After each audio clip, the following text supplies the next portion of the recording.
Sir, during this debate, it was interesting and educative to listen to our constitutional experts. I must say that it seems to me that the question at issue is not merely a legal or a constitutional one. The constitutional amendments which we have introduced contain and reflect the urges of our people.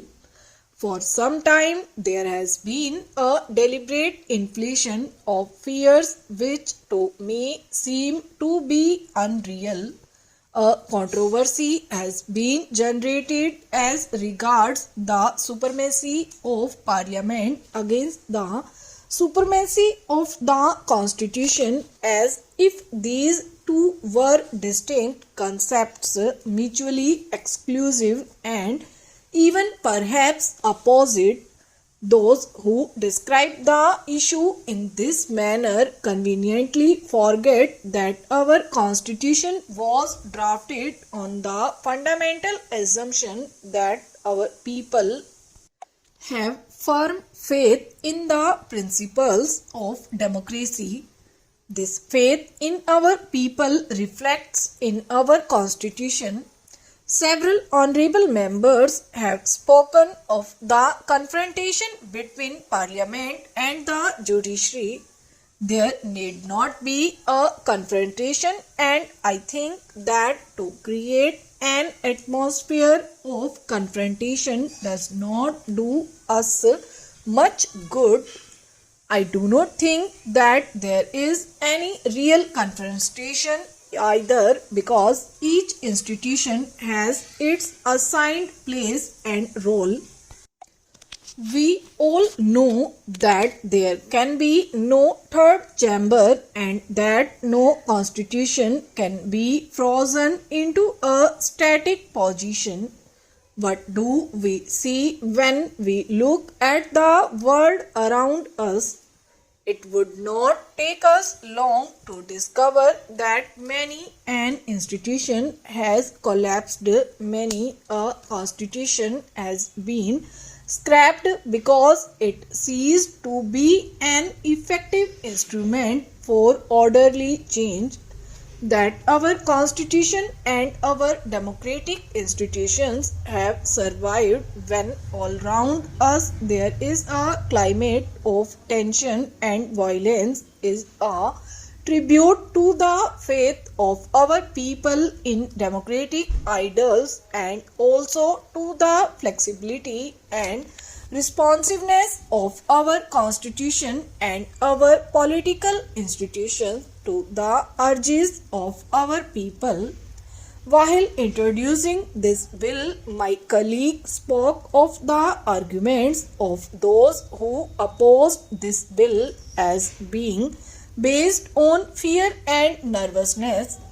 I should like to dispel that fear and nervousness in the minds of our minorities in so far as their rights are concerned. I believe that protection to them can be guaranteed only by this Parliament. Mere constitutional devices cannot give guarantee. History is full of examples of constitutions being overthrown or frustrated. Therefore, a wider and deeper democracy is a more durable guarantee of the rights of our minorities. My endeavor has not been to defeat parties but to educate the public and strengthen the people so that they themselves will not permit any curtailment of their rights.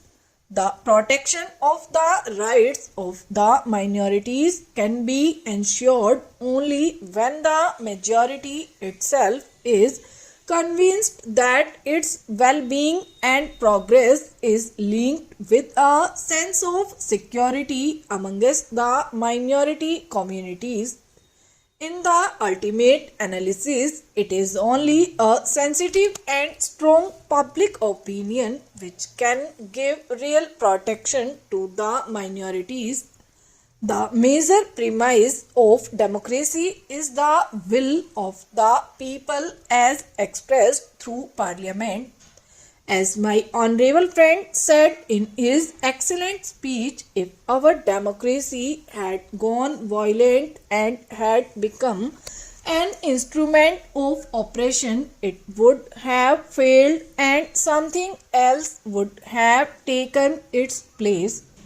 If such anarchy were to take place in our country, holding the constitution against the flood waters of right reaction or of violent revolution would not divert the tide.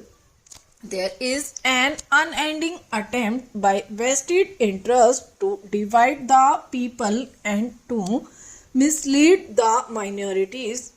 I am confident that our people are committed to democracy. They understand and respond to the need for a secular approach, the need for change within a democratic framework, and the need to prevent narrow vested interests from obstructing the processes of changes. We all know that change is a fact of life whether we like it or not. We all know that the clever arguments cannot bind us to the past. If you look at the circumstances of life as it is in India, I see no reason in a denial of radical change. Whatever is made rigged cases to be living and organic, and many becomes less and less reflective of the needs of a vital and dynamic people. So, what are the choices before us? Can we adhere to the status quo? There is a crisis in the social order not only in India but in every country of the world, and the choice in every country is whether changes can come about peacefully or whether they must be driven to violent means. I heard several members from the opposition saying that I was twisting the meaning. I think all those who have read newspapers in the past few months and all those who have followed the election campaigns know where the twisting has taken place, how everything we have said has been twisted and misconstrued. We believe in the commitment and we shall continue to believe in it. I think in today's world, this is a word which has great significance for the future.